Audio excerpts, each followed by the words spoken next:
I know Senator Sessions. We served together since I joined this body and the committee back in 2009. And while I enjoy a good relationship with him and I respect him as a colleague, Senator Sessions and I have very different views about most of the issues that come before this committee, particularly on matters of equal justice. So when I started reviewing his materials, I paid special attention to how he described his work on civil rights.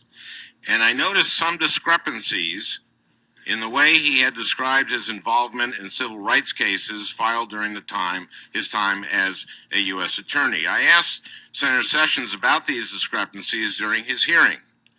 I asked him about his claim that he had filed 20 or 30 desegregation cases, a claim he made in a 2009 interview with the National Review.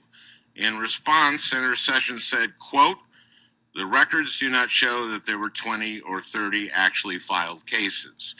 He said of the claim, quote, "The record does not justify it."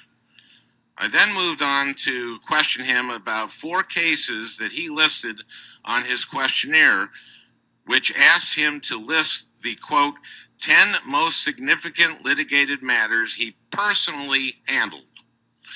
Among those 10 cases that he listed on his questionnaire were 3 voting rights cases and a desegregation case. Now, that surprised me. And that's because I know Senator Sessions and I know his record on voting rights.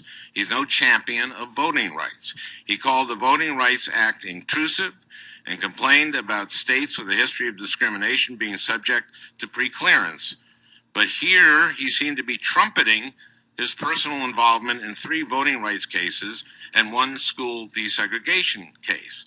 And I guess it just seemed to me that given his previous experience before this committee, and given the concern the civil rights advocates had expressed about his nomination, that perhaps Senator Sessions or the transition team was attempting to revise some of that history and to recast him as a civil rights champion. And as it turns out, that's exactly what was going on.